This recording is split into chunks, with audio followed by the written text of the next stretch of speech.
আসসালামু আলাইকুম। ম্যাথোলজিক্যাল ইনস্টিটিউটের আরও একটি ভিডিওতে আপনাদের স্বাগতম। আজকে আমরা নতুন একটি সাবজেক্ট শুরু করব, সেটির নাম হচ্ছে টপোলজি অ্যান্ড ফাংশন অ্যানালাইসিস।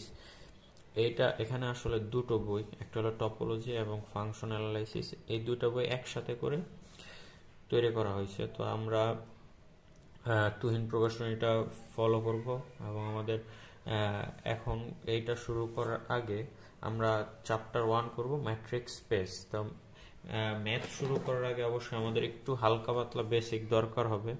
তো আমি কিছুটা বেসিক এখানে যে ম্যাথগুলো করতে কি কি লাগবে সেগুলো বিস্তারিত বেসিক আমাদের পিডিএফে দেওয়া থাকবে। অবশ্যই আপনারা সেটা চেক আউট করবেন। যারা কোর্স নেবেন তারা তো পাবেন, আর ভিডিও দেখবেন একসাথে। আশা করি আপনাদের সব ক্লিয়ার হয়ে যাবে। চলেন তাহলে শুরু করি। তাহলে এখানে যেটা নাম সাজেস্ট করতেছে ম্যাট্রিক স্পেস, তাহলে আমাদের আগে বুঝতে হবে ম্যাট্রিকটা কি। ম্যাট্রিক দ্বারা সহজ কথায় যদি বলি, ম্যাট্রিক মানে হলো দূরত্ব। ম্যাট্রিক মানে হলো দূরত্ব, যেটাকে আমরা ডিস্টেন্স নামেও জানি। কিন্তু এখানে একটু সমস্যা, আমরা সাধারণত ডিস্টেন্স সম্বন্ধে কি জানি? ডিস্টেন্স মানে জানি যে একটা পয়েন্ট থেকে আরেকটা পয়েন্ট কতটুকু দূরে আছে সেটা।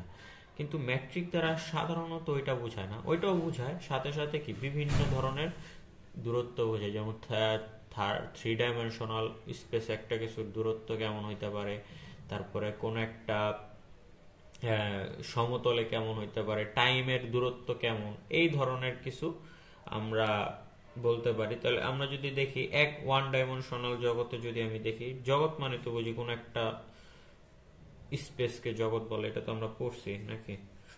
তাহলে এখানে আমরা যদি যারা আমরা পড়ছিলাম থার্ড ইয়ার ডিফারেন্স, সেখানে আমরা স্পেস পড়ছিলাম, ওইটাকে জগৎ। তাহলে এখানে যদি একটা আমরা 1 ডাইমেনশনাল, এটা 1 ডাইমেনশনাল, এটা তো আমরা জানি এটা কি -ইনফিনিটি হতে +ইনফিনিটি পর্যন্ত। এখানে যদি আমি দুইটা বিন্দু ধরি এক্স এবং ওয়াই, এখানে যদি দুইটা, এটা কি বলে? এটা হলো রিয়েল নাম্বার লাইন নাকি? এটা হলো রিয়েল নাম্বার লাইন, যেটাকে আমরা কি দ্বারা প্রকাশ করি? আর দ্বারা প্রকাশ করি। এগুলো তো আমরা জানি নাকি? এখন বলছে এই রিয়েল নাম্বার লাইনের এক্স থেকে ওয়াই বিন্দুর দূরত্ব কি, মানে ম্যাট্রিকের দূরত্ব কি, সেটাই আমাদের বের করতে হবে। ওকে, তাহলে ম্যাট্রিকের দূরত্ব বের করতে হবে। এখন আমরা যদি ম্যাথগুলো আমরা জানি, আমরা মনে আছে আপনাদের দুটা বিন্দুর দূরত্ব কিভাবে বের করে?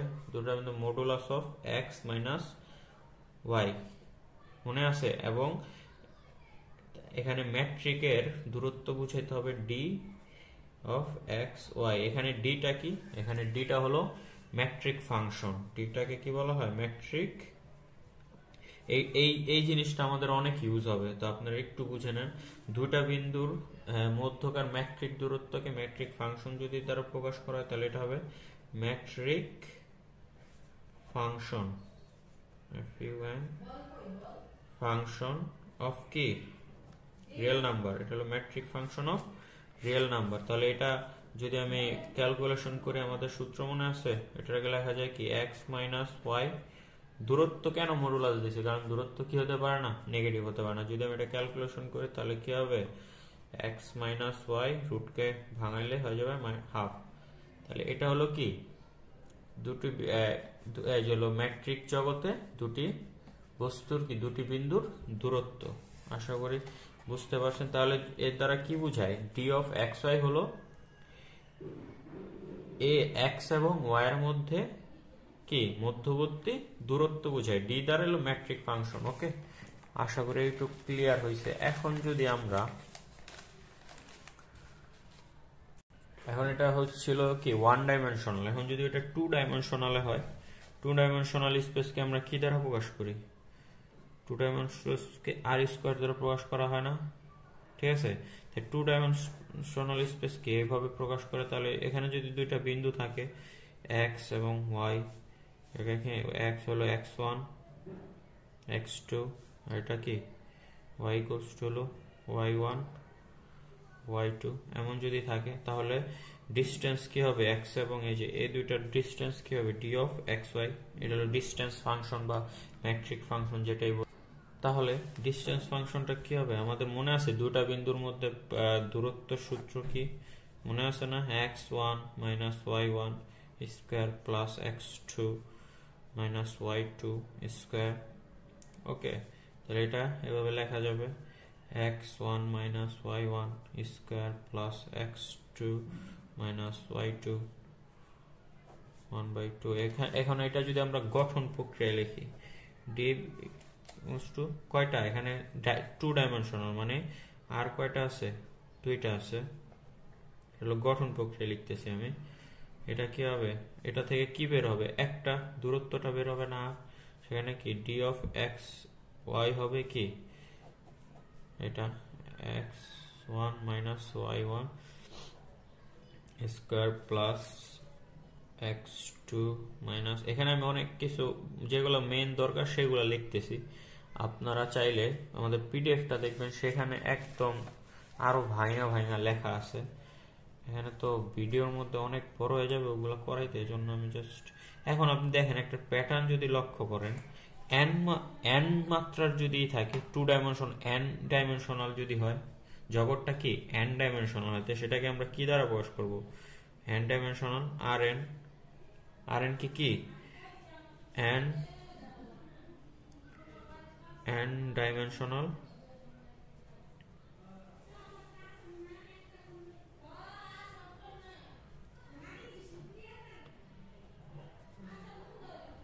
স্পেস। ওকে, তাহলে n ডাইমেনশনাল স্পেস এটা কি হবে? d প্যাটার্নটা লক্ষ্য করেন, এখানে r এর জায়গায় হবে কি n ইনটু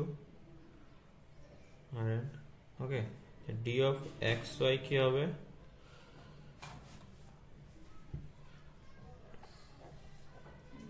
n তম পদ পর্যন্ত যাবে r1 y1 square plus x2 minus y2 square plus dot dot dot plus xn minus yn square half. Okay, এটা হলো কি আমরা প্যাটার্নের মাধ্যমে করছি। তাহলে এটাকে কি লেখা যাবে? Summation of i equals to 1 xi minus y1।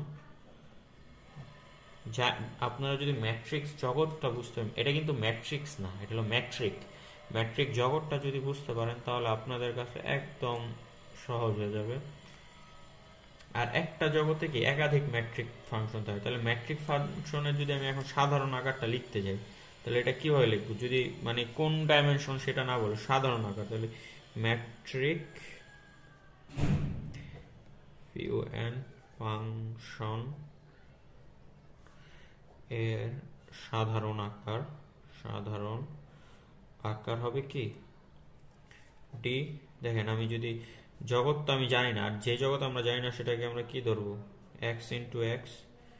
এটা এখান থেকে আমরা কি একটা রিয়েল নাম্বার পাবো না? দূরত্ব তো একটা সেই পাবো নাকি y। এখন এটা এখানে যে কোনো কিছু হতে পারে। এখানে কি যে এটা দ্বারা কি রিপ্রেজেন্ট করে? একটু দেখা যাইতেছে না, এই যে এটা দ্বারা কি রিপ্রেজেন্ট করবে? এটা দ্বারা রিপ্রেজেন্ট করবে হলো জগতের সেট, যে কোনো সেট, জগতের একটি সেট। ওকে, এই হলো এইটা। এই গেল আমাদের হালকা পাতলা। এখন আপনারা ম্যাট্রিক্স স্পেস যদি বলেন তাহলে ম্যাট্রিক্স স্পেসের সংজ্ঞাটা কি? ম্যাট্রিক্স স্পেসের সংজ্ঞা যদি আমি অল্প কথা এখন আর ম্যাট্রিক্স স্পেসের সংজ্ঞা যদি অল্প কথা যদি সংজ্ঞাটা দিতে যাই বড় হয়ে যায়, আমি লিখে নিয়ে আসতেছি আপনাদের জন্য, ঠিক আছে? যে ম্যাট্রিক্স স্পেসের সংজ্ঞাটা কি। তাহলে ম্যাট্রিক্স স্পেসটা কি? মনে করি অশূন্যক সেট এক্স এর সংজ্ঞায়িত একটি মানে এক্স একটা জগৎ, সেখানে যদি একটি মেট্রিক ফাংশন, আমরা জানি মেট্রিক ফাংশন ডি দ্বারা প্রকাশ করা হয়, এক্স ইন্টু এক্স থেকে কি ওই যে আমি এখানে যে জগৎ থেকে যে বের করছিলাম আর ইন্টু আর, এখন আমরা তো জানি না কোন জগতে আর এন ডাইমেনশনে বলতেছে কিনা, এজন্য আমরা কি এই যে এখানে করছি না এক্স ইন্টু এক্স একটা জগতের সেট বুঝাইছে, আমি সেটা লিখছি এখানে যে এক্স ইন্টু এক্স জগৎ থেকে কি আর যদি পাই তাহলে সকল এক্স ওয়াই জেড যদি এমন কয়েকটা সেটের উপাদান থাকে যেগুলো কি এক্স এ বিলং করে, এদের জন্য যদি ডি অফ এক্স ওয়াই 0 থেকে বড় হয়, এই চারটা যদি শর্ত মানে, তাহলে আমরা কি একে ম্যাট্রিক্স স্পেস বলতে পারবো। এই যে এক্স এক্স এবং ডি এর যেই জগৎটা, সেটাকে কি বলতে পারবো? ম্যাট্রিক জগৎ বলতে পারবো। তাহলে ডি মানে কি ডিস্টেন্স ফাংশন বা metric function of X Y যদি কি 0 থেকে বড় হয়, বা metric function of X Y যদি 0 হয়, কখন? যখন এক্স আর ওয়াই সমান হবে তখন যদি 0 হয়, বা যদি বানা, এবং যদি D of X Y equals to D of Y X, এগুলো আমি অনেকবার করছি। এটা হলো কি প্রতিসাম্য বৈশিষ্ট্য বলা হয়, যে এক্স ওয়াই যা উল্টায় দিলেও কি সেম হবে। আবার যখন যদি আমি তৃতীয় একটা বিন্দু নিয়ে আসি, যেমন জেড নিছি না, জেডটা যদি নিয়ে আসি, তখন এক্স এর সাথে জেড এর যে ডিস্টেন্স ফাংশন বা ম্যাট্রিক ফাংশন, এবং জেড এর সাথে ওয়াই এর যে ডিস্টেন্স ফাংশন, এইটার সাথে এইগুলা যোগ করলে কি হবে? এক্স ওয়াই এর যে ডিস্টেন্স ফাংশন সেটার থেকে বড় বা ছোট হবে, কখনো কি হতে পারবে না, বেশি হতে পারে। এটাকে বলা হয় ত্রিভুজের অসমতা। কি? ত্রিভুজ অসমতা। এটা এইটা আমাদের অনেক ম্যাথের মধ্যে, নেক্সট ম্যাথটা আমরা প্রথম যে ম্যাথটা করবো সেটার মধ্যে কাজে লাগবে। যখন এই চারটা শর্তই মানবে ডিস্টেন্স ফাংশনটা, এই দুটা বিন্দুর ডিস্টেন্স ফাংশনটা যদি চারটা শর্তই মানে, তখন আমরা এই সেটের ক্ষেত্রে ডিস্টেন্স ফাংশনকে ম্যাট্রিক জগৎ বলতে পারবো। বুঝতে পারছেন? তখন আমরা কি বলতে পারবো? ডিস্টেন্স ফাংশনের জন্য এই সেটটাকে কি বলতে পারবো? ম্যাট্রিক জগৎ বলতে পারবো। তাহলে চলেন আমরা ফার্স্ট ম্যাথটা শুরু করি। আমাদের প্রথম ম্যাথটা হলো প্রমাণ করো, এটা থিওরাম 1, প্রমাণ করো যে প্রত্যেক উন্মুক্ত গোলক ম্যাট্রিক জগতে একটি উন্মুক্ত সেট। তাহলে কি প্রমাণ করো যে প্রত্যেক উন্মুক্ত গোলক ম্যাট্রিক জগতে উন্মুক্ত সেট। এখানে ম্যাট্রিক জগৎ কি আমরা তো জানি, তাহলে এটা 13, 15, 17 এবং 20 সালে। এখন আমাদের নতুন দুটো শব্দ আসছে, উন্মুক্ত গোলক, উন্মুক্ত সেট। তাহলে আমাদের এটা জানতে হবে আগে উন্মুক্ত গোলক বা উন্মুক্ত সেটটা কি। তাহলে চলুন একটু আমরা এটা শিখে আসি। এই ভিডিওটা একটু লম্বা হবে, কারণ প্রথম ভিডিও তো একটু বেসিক দিতে হইতেছে, এই জন্য। পরের ভিডিওগুলো তো আপনাদের লং লাগবে না, সমস্যা হবে না। চলেন আমরা একটু জেনে আসি। আমি লিখে তারপর আপনাদের সাথে নিয়ে আসি, যাতে বেশি বড় না হয় যে ভিডিওটা। হ্যাঁ, তাহলে আমাদের কি শিখতে হতো? উন্মুক্ত গোলক আর খোলা গোলক সেমই, একে ইংলিশে বলা হয়, এই যে আমাদের যে কোশ্চেন, উন্মুক্ত গোলক, খোলা গোলক, উন্মুক্ত সেম জিনিস, এটাকে বলা হয় কি? এটাকে ইংলিশে বলা হবে হলো ওপেন স্ফেয়ার। ওপেন কি? Open sphere. হ্যাঁ, ওপেন স্ফেয়ার। এখন গোলক কি? গোলক একটা বস্তু, আর আমরা কি এই যে কোনো বস্তুকে কি একটা সেট রূপে প্রকাশ করতে পারি। আমরা যে কোনো বস্তুকে কি একটা সেট রূপে প্রকাশ করতে পারি। তাহলে লিখছি, মনে করি এক্স ও ডি একটি ম্যাট্রিক জগৎ। কখন আমরা ম্যাট্রিক জগৎ পাবো? তো আমরা তো বলছি এক্স কি একটা সেট, এক্স হলো কি একটা যে কোনো সেট, সেটের সাথে যদি যে কোনো বিন্দু ডিস্টেন্স ফাংশনের এই চারটি ধর্ম মেনে চলে, তখনই আমরা কি এক্স এবং ডি কে কি বলতে পারবো? একটা ম্যাট্রিক জগৎ বলতে পারবো। তাহলে আমরা এখানে ধরে নিয়েছি যে এমন একটা জগৎ নিচ্ছি যেটা ম্যাট্রিক, এবং যেটা কি চারটি ধর্ম মেনে চলে, ডিস্টেন্স ফাংশনের বা ম্যাট্রিক ফাংশনের চারটি ধর্ম মেনে চলে। এবং এ কি? এই যে এখানে আমরা এক্স ওয়াই জেড বিন্দু ধরে নিয়েছিলাম না এক্স এ, তাহলে আমরা এমন একটা বিন্দু এ ধরে নিয়েছি যেটা কি এক্স এ বিলং করে। যখন আর কি হবে? 0 থেকে বড় হবে, এটা একটা কি বিন্দু, হলো একটি বিন্দু। আর যদি 0 থেকে, আর দ্বারা আমরা কি প্রকাশ করি? ব্যাসার্ধ না? ব্যাসার্ধ। আর কি এখানে? ব্যাসার্ধ। জন্য এস অফ এ আর, এটা হলো কি? এটা হলো খোলা গোল। তাহলে এই এস অফ এ আর দ্বারা কি প্রকাশ করে? এই যে খোলা গোলককে আমরা এস অফ এ আর দ্বারা প্রকাশ করব। এই যে আমরা মনে আছে আমরা খোলা ব্যবধি, বদ্ধ ব্যবধি করছিলাম, খোলা ব্যবধিকে কি এই চিহ্ন দ্বারা প্রকাশ করি। এটা বুঝলে বুঝবো খোলা ব্যবধি বুঝিতেছে। আরেকটা গোলক আছে বদ্ধ গোলক, এটা আমরা এখন আমাদের যেহেতু ম্যাথটার মধ্যে নাই, সেটা আমরা করি নাই।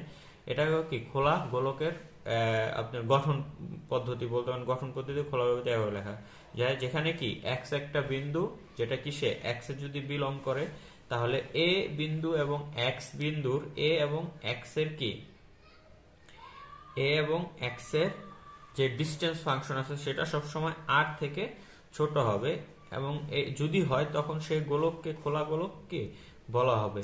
আপনারা হয়তো একটু আপনাদের কাছে আপনারা যদি এই চিত্রটা দেখেন আপনার কাছে সবচেয়ে মনে হবে এক্স একটা জগৎ, সেট জগৎ, আমরা ম্যাট্রিক জগৎ প্রকাশ করছি। এখানে একটা কি একটা গোলক নিছি, আমরা এখানে একটা গোলক নিছি, আর হলো এটার ব্যাসার্ধ, এ হলো নির্দিষ্ট একটা বিন্দু। এই যে এখানে আমি আরেকটা বিন্দু নিছি এক্স, এটার যদি এই যে এ থেকে এক্স এর যে দূরত্ব, এ থেকে এক্স এর যে দূরত্ব মানে তো ডিস্টেন্স ফাংশন, তাহলে সেটা লিখছি ডিস্টেন্স ফাংশন অফ ও এ এক্স। যদি আর কি ব্যাসার্ধ থেকে যদি ছোট হয়, ব্যাসার্ধ থেকে ছোট হয় তখন আমরা সেটাকে কি বলতে পারবো, খোলা গোলক বলতে পারবো। আর যদি আমি বদ্ধ গোলকটা একবারে বলে ফেলি, লিখে দিব না, জাস্ট বলে দিব, আর যদি আর এবং এক্স, এ থেকে এক্স এর যে দূরত্ব আর এর সমান হয় তাকে আমরা বদ্ধ গোলক বলবো। এই জাস্ট ডিফারেন্স। তাহলে আমরা খোলা গোলক বুঝে গেলাম, যেখানে কি এ হলো একটা কেন্দ্রবিন্দু এবং আর হলো ব্যাসার্ধ, এবং এটাকে প্রকাশ করা হয় কি এস অফ এ আর সমান set of x belongs to x, যেন ডি অফ এ এক্স কি আর থেকে ছোট। এটা মানে তো যেন আমরা জানি ছোট ক্লাসে 9 এর পড়া। তারপরে এখন আমাদের আরেকটা কোশ্চেনের মধ্যে আরেকটা জিনিস ছিল কি উন্মুক্ত সেট। উন্মুক্ত সেটটা কি একদম সহজ। যদি ওই যে ম্যাট্রিক্স জগৎটা আমরা ধরছিলাম সেখানে একটা উপসেট কি হয়, এ হয়। উপসেট মানে কি, মানে এক্স তো একটা সেট, আমরা তো প্রথমেই বলছি এক্স হলো কি একটা সেট। এটার ভিতরে যদি আরেকটা সেট হয় যেটাকে আমরা কি দ্বারা প্রকাশ করতেছি, এ দ্বারা প্রকাশ করতেছি, তখন একে উন্মুক্ত সেট বলা হবে। একে কি বলা হবে, উন্মুক্ত সেট বলা হবে। যদি এর একটা কি উপাদান এ ধরছি আমরা, এর যে কোনো বিন্দু, এই যে ধরলাম এটা কি এর মধ্যে আছে। আরেকটা সেট যদি আমি কল্পনা করি, সেটা যদি এ হয়, সেটার ভিতরে কি এ একটা বিন্দু হয়, এর জন্য আর থেকে 0 বড় থাকলে, মানে মোট কথা যদি খোলা গোলকটা এর উপসেট হয় তাহলে কি সেটাকে আমরা উন্মুক্ত উপসেট বলবো। তাহলে কি আমাদের এটা আগে উপসেট হতে হবে কার, আমাদের যে জগৎটা দেওয়া আছে। আচ্ছা আমি যদি এখানে ছোট্ট করে আঁকি এটা, তাহলে আপনারা হয়তো বুঝতে সুবিধা। ভিজুয়ালাইজেশন সবচেয়ে সুন্দর জিনিস মেমোরাইজ করার জন্য। এটা হলো একটা এক্স জগৎ, এর ভিতরে ধরলাম আমরা আরেকটা উপসেট নিলাম এ। এর ভিতরে যদি একটা বিন্দু এ হয়, এর ভিতরে যদি একটা বিন্দু এ হয় তাহলে এটা ধরলাম এ, এবং এটার চারপাশে যদি একটা কি আমরা খোলা গোলক আঁকি এক্স। খোলা গোলকটা যদি কি এর উপসেট হয় এবং এটা যদি এক্স এর উপসেট হয়, তখন আমরা কি এটাকে কি বলতে পারবো, উন্মুক্ত সেট বলতে পারবো। ক্লিয়ার? এই গেল আমাদের বেসিক। চলেন আমরা ম্যাথটা শুরু করে দিই। ম্যাথটা একদম ইজি লাগবে আপনাদের কাছে আশা করি।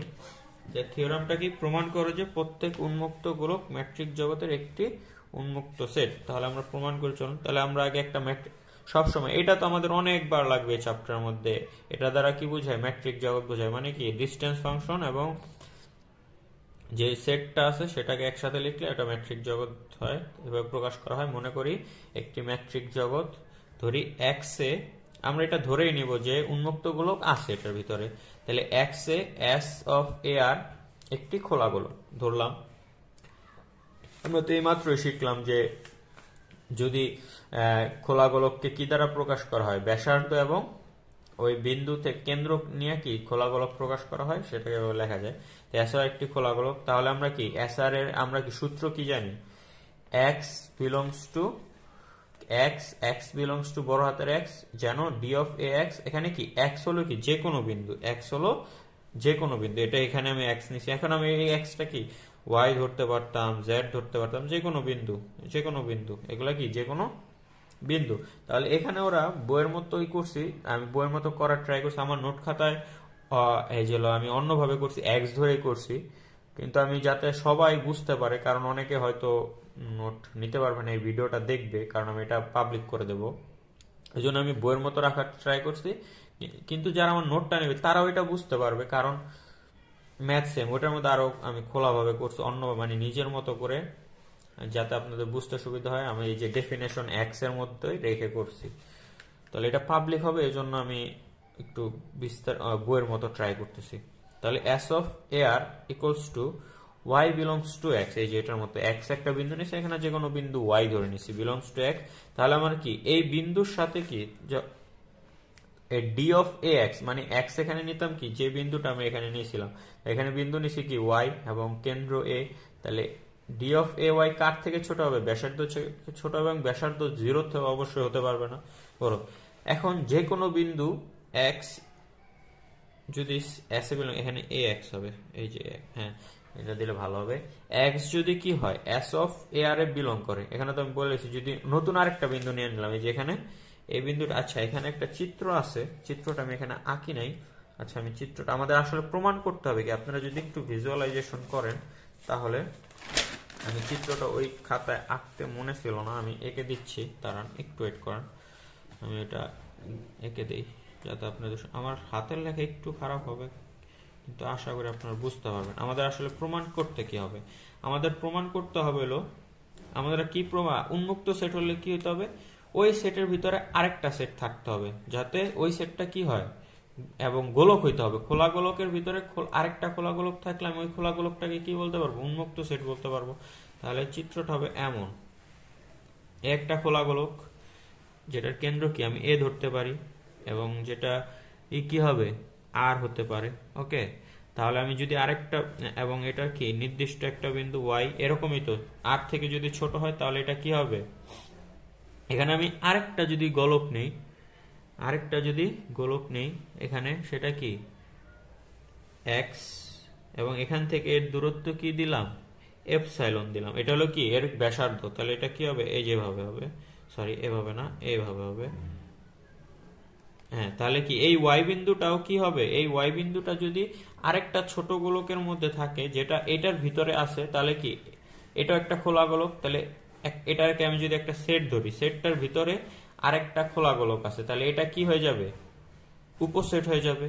উপসেটটার ভিতরে যদি আরেকটা খোলা গোলক থাকে, তাহলে আমি ওই উপসেটটাকে কি বলতে পারবো, এই উপসেটটাকে আমরা উন্মুক্ত সেট বলতে পারবো, কারণ আমরা কি সংজ্ঞা থেকে শিখছিলাম না, একটা জগৎ, আমি আচ্ছা জগৎটা এখানে এঁকে দিতে আপনার বুঝতে সুবিধা হবে, একটু অন্যরকম হলো, এটা হলো জগৎ, আমি এটাকে কি সেট ধরতেছি, এ সেট, এ গোলক, এই গোলকের ভিতরে যদি আমি এটাকে যদি এক্স এর উপসেট ভাবি, এবং এই উপসেটটার ভিতরে যদি আমি আরেকটা গোলক প্রমাণ করতে পারি, তাহলে আমাদের এই সেটটা কি হয়ে যাবে, উন্মুক্ত সেট হয়ে যাবে।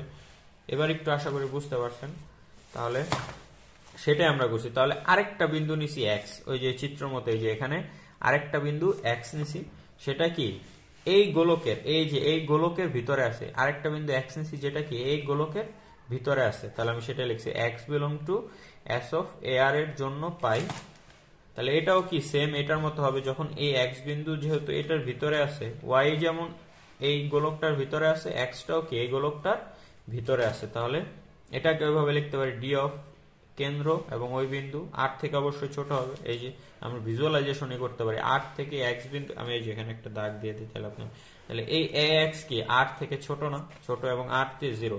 এখন আমরা নতুন আরেকটা কেন্দ্র যে ব্যাসার্ধ ধরে নেব, নতুন আরেকটা কি ব্যাসার্ধ নিয়ে ধরে নেব কি, যেটা এক্স থেকে শুরু করে এবং ওই গোলকের ই পর্যন্ত, তাই সেটাই আমরা ধরছি, এই যে এপসাইলন ইকুয়ালস টু, দেখেন এটা আমি কিভাবে বের করতে পারবো, আর থেকে যদি আমি এ অফ এক্স বাদ দিয়ে দিই, আর থেকে যদি আমি কি করি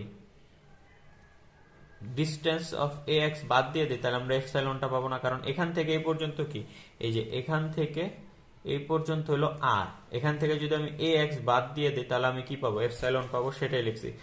এপসাইলন কি নতুন একটা ব্যাসার্ধ, যেটা কি আর থেকে distance function of A x বাদ দিলে কি আমি পাই, তাহলে কি হবে, এপসাইলন 0 থেকে বড় হতে হবে, অবশ্যই ব্যাসার্ধ কখনো 0 হতে পারে না, এবং D of A x R minus epsilon, তাহলে এ এবং এক্স এর দূরত্ব কি আর থেকে এপসাইলন বাদ দিলে পাবো, তো সেটাই করছি, distance of A x R minus epsilon, এটাকে আমি সমীকরণ 1 ধরছি। এখন আমরা পাই S of x epsilon, x comma epsilon, এর মানে কি, এই যে এখানে আমি কি নতুন আরেকটা গোলক চিন্তা করছি, কি এক্স এবং এক্স কেন্দ্র এবং এপসাইলন যেগুলো ইসেন নিয়ে কি এপসাইলন ব্যাসার্ধ নিয়ে একটা নতুন গোলক চিন্তা করছি, তাহলে সেটাকে আমরা লিখতে পারি S of x epsilon equals to, এখানে এর মধ্যে আমি যেহেতু একটা বিন্দু প্রমাণ করব যে এই বিন্দুটা কি এই গোলকের ভিতরে আছে, নতুন ছোট্ট একটা গোলকের ভিতরে, সেটাকে আমরা কি ওয়াই দ্বারা প্রকাশ করছি, যেটা কি আমরা আগে থেকে জানি মূল জগতে অবস্থিত, তাহলে কি আমাদের কি লিখতে হবে, কেন্দ্র এখানে হলো কি,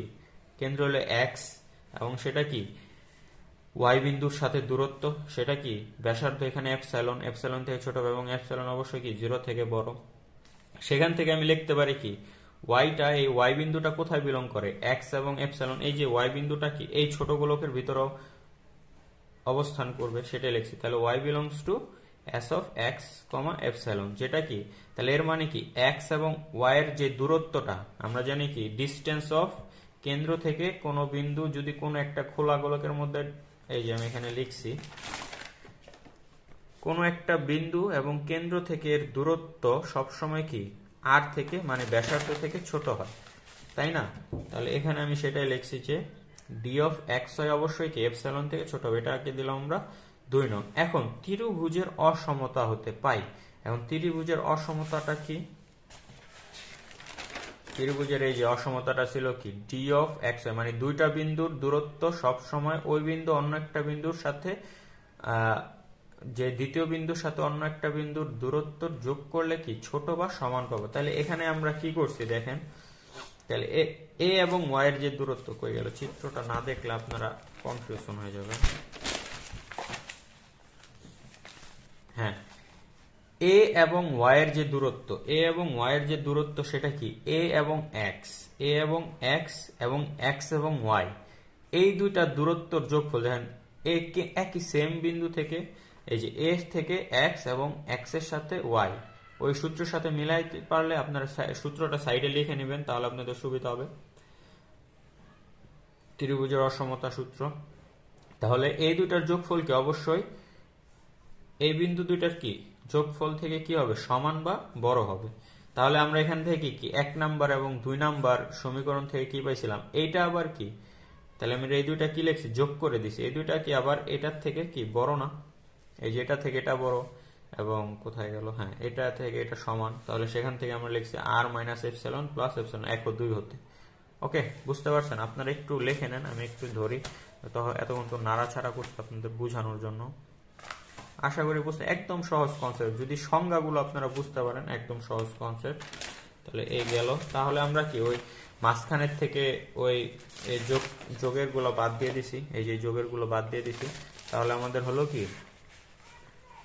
হ্যাঁ তাহলে মাঝখান থেকে বাদ দিলে আর থেকে কি A D of A Y ছোট হলো, এর মানে কি ওয়াইটা কি এস অফ এ আর, আমাদের তো এটাই প্রমাণ করতে হতো নাকি, এই যে যখন A D of A Y যদি আর থেকে ছোট হয় তাহলে এই ওয়াইটা কোথায় বিলং করবে, S of A r belong করবে না, তাহলে সেটাই করছি। তাহলে Y belongs to S of A r, সুতরাং কি ওয়াইটা কি এখন এইটার ভিতরে যদি বিলং করছে তাহলে অবশ্যই কি এস অফ এক্স এপসাইলন, আমরা তো এখান থেকে প্রমাণ করছি এই যে Y belongs to S of x epsilon, এখান থেকে প্রমাণ করছি না, তাহলে এইটা যদি প্রুফ হয়ে যায় যে এ আর এর মধ্যে ওয়াই আছে তাহলে অবশ্যই এটার মধ্যেও থাকতে হবে, তাহলে সেটাই লিখছি যে অতএব সুতরাং Y belongs to S of x epsilon, তাহলে অতএব কি ওয়াই বিলংস টু কি এস অফ এ আর, তাহলে অতএব এস অফ এক্স এপসাইলন কি সাবসেট কি S of A R, subset না হলে তো একই জিনিস দুইটার মধ্যে বিলং করতে পারবে না। আমরা সাবসেটের সূত্র সংজ্ঞা মনে আছে, ওই ওখান একটা সেটের মধ্যে একটা সেটের উপাদান যদি অন্য একটা সেটের মধ্যে থাকে তাহলে কি এক বা একাধিক উপাদান থাকে তাহলে সেটাকে সাবসেট বলা হয়। তাহলে Y belongs to S of x epsilon subset of S of A r, সেটাই লিখছে। তাহলে এস অফ এ আর একটি খোলা সেট, যেহেতু এই যে একটা বিন্দু যেটার একটা খোলা সেট খোলা গোলকের মধ্যে অবস্থান, সেই খোলা গোলকটা আরেকটা খোলা গোলকের কি সাবসেট, তখনই কি আমরা তাহলে এই খোলা গোলকটাকে বড় খোলা গোলকটাকে কি বলতে পারবো, একটি খোলা সেট বলতে পারবো। আচ্ছা আমি চিত্রটা এখানে লিখে এঁকে দিই তাহলে আপনাদের জন্য সুবিধা হবে সুন্দর মতো, তখন তো সুন্দর হয়নি তেমন একটা। এটা একটা ধরলাম এক জগৎ, সেখানে একটা খোলা গোলক নিলাম, সেটা কি এ কেন্দ্র যেটা আর, এটা এ, এবং এখান থেকে একটা বিন্দু নিছি ওয়াই। এখন আমি আরেকটা কি চিন্তা করতেছি, আরেকটা বিন্দু চিন্তা করতেছি এক্স, সেটা থেকে এখন সেটাকে যদি আমি কেন্দ্র করে আঁকি এটা এরকম হবে এবং সেটা কি ওয়াই, এটার এভাবে দূরত্ব কি, হ্যাঁ এখন আপনারা ভিজুয়ালাইজেশন করতে আপনাদের কি সুবিধা হবে। আমি এখান থেকে যদি এভাবে দিয়ে দিই তাহলে আরো সুবিধা হবে। এই পুরাটা কি আর, কারণ এটা সমান। ওকে, এই ছিল আমাদের ম্যাথ চ্যাপ্টার 1 এর বেসিক এবং 1 নম্বর থিওরাম। ভিডিওটা প্রায় 30 মিনিট হয়ে গেছে, কারণ অনেক কিছু শিখেছে। আপনারা এই ভিডিওটা একটু লিখে নেন এই পেজটা। এই ভিডিওটা অনেক বড় হয়েছে, কারণ অনেক ইনফরমেশন আপনাদের দিছি বেসিক সহ। তো অবশ্যই এই ভিডিওটা, প্রথম ভিডিওটা যারা মনোযোগ দিয়ে শুনবে দেখবে, তাদের কাছে পরেরগুলো একদম পানির মতো লাগবে।